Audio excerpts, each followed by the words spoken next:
Hi guys, welcome to my channel. Hope you liked my video on the Lepachi ride. During that ride, I felt that this was the right time to share a long-term review of my bike. Well, I've been riding the Super Meteor 650 for almost around 2 years now, and I have clocked somewhere close to 9,000 kilometers, mostly on highways and touring rides. So this is not a first impression video. In this review, I'll talk about how the bike performs after 2 years, what I like, what still bothers me, and whether I would like to recommend it today. So I've tried to cover different areas and I will be going to them one by one and we'll discuss in detail.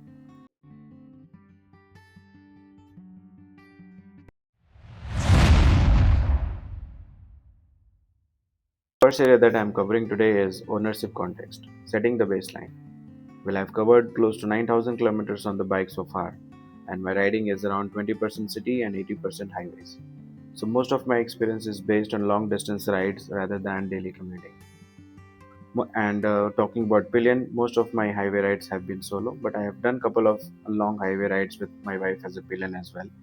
And the bike is running on stock seats. About my riding style, I prefer relaxed cruising between 100 to 120 kilometers per hour, which is where I spend most of my time.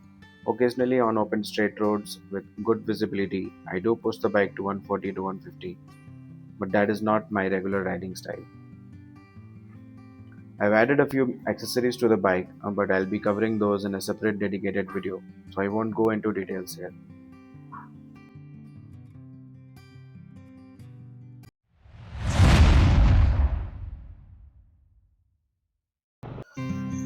Okay, so let's talk about another area, engine and performance. Well, engine behavior after 2 years. The engine is performing extremely well, and I have never faced any engine related issues till date. However, engine health also depends a lot on riding style. I avoid sudden aggressive revving, especially because this is a cruiser motorcycle. Sudden revs put unnecessary stress on the chain and sprockets. I follow proper chain lubrication every 15 days or every 500 kilometers, whichever comes first. Heat management in traffic. Yes, the bike does heat up, especially in Bangalore traffic. You can feel the heat on your legs. That said, because this is a cruiser with a low seat height, you can spread your legs when the bike is stationary, which helps manage the heat to some extent. Vibrations over time. I haven't felt any vibrations as such during my ownership. I noticed vibrations only once, and after checking, I realized the front tire air pressure was low. Once corrected, the issue disappeared. And after every service, the bike really feels noticeably smoother, and performance is always improved rather than dropped.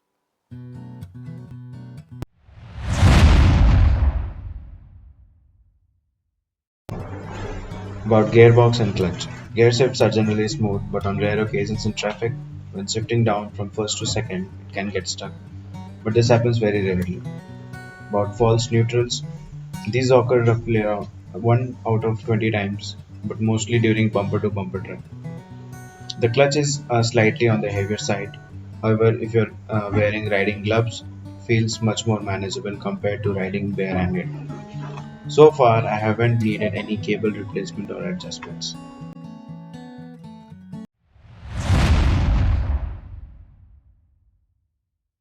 Let's talk about ride comfort and ergonomics.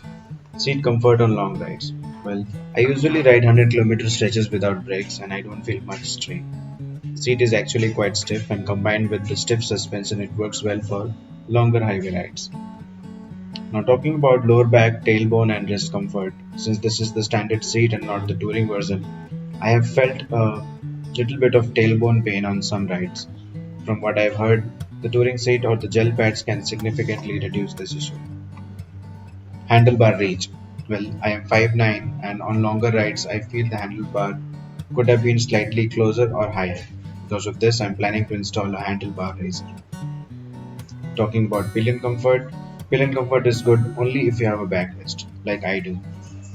Without a backrest, there is no back support, which puts additional strain on the pillion's back, and the seat is also comfy, so that shouldn't be an issue if you have the backrest with you.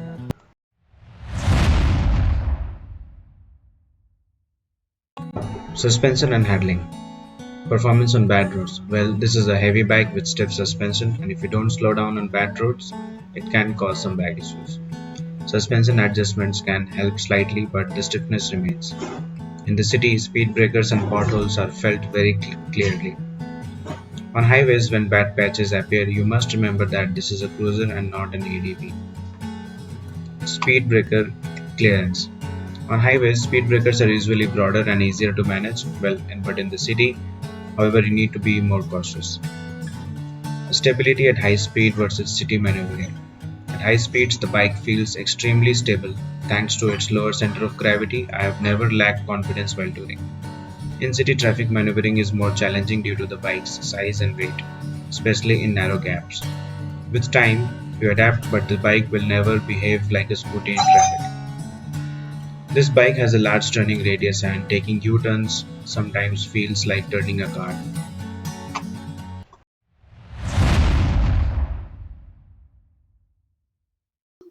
Now, talking about braking and safety. If you ride in a relaxed manner, the brakes last long and perform consistently. ABS has always been working really well. On a few occasions where sudden braking was required, ABS genuinely felt like a lifesaver. Coming from Bajaj Avenger without ABS, the difference is huge, as the Avenger's rear wheel used to skid often. I usually replace brake pads during servicing, so it has never been an issue. That said, since this is a heavy bike, brake pads are under more stress compared to lighter motorcycles.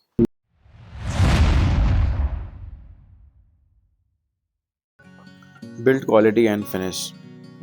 So here we will talk about two items: rust and corrosion and paint quality. Well, rust depends entirely on how well you maintain the bike. Regular washing, proper lubrication, and preventing water accumulation are crucial. I do a dry wash every weekend, keep the bike covered in parking, and make sure no water stays in the tight spots. Especially important for Bangalore's weather. And regarding paint, I regularly apply Motul wax after cleaning. I haven't opted for PPF or ceramic coating, and the paint has held up well so far.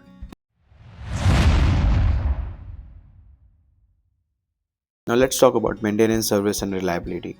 Each service typically costs around 4k to 5k, and they are done at 6 months intervals. Spare parts availability is not an issue at all thanks to Royal Enfield's wide service network. Service quality depends heavily on the spoke you interact with.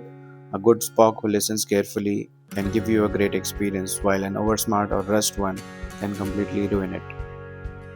Regarding breakdowns and reliability, I have never faced any breakdowns or unexpected failures till now. Battery, no issues in the battery as well. No sensor issues or electronics issues till now.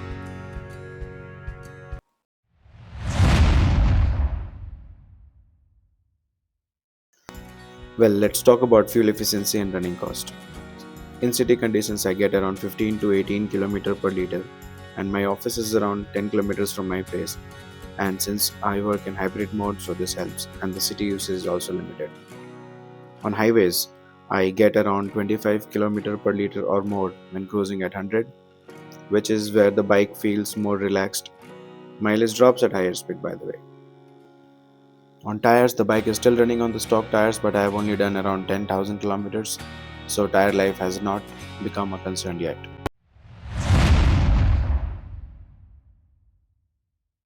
Now let's talk about touring capability of the bike.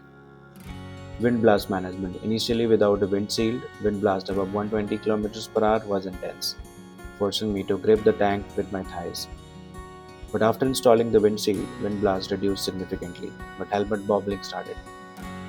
I was using a Royal Enfield dual sport helmet, and after switching to an LS2 full face helmet, bobbling reduced a lot. Using a well streamlined helmet with good noise control solves most of these issues. I also use earplugs regularly while riding. Now, talking about the long day fatigue, if you take proper breaks, stay hydrated, and maintain energy levels, long rides are very manageable on this bike.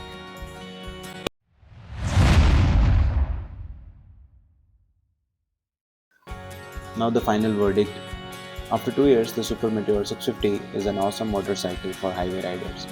I wouldn't recommend it for your primary use, which is only city riding, but at the end of the day, it's your life and you should ride what makes you happy. Overall, this is a beautiful bike, a complete head turner with an amazing engine sound and aura that feels premium. and special every single time you ride it. Thank you. Ride safe.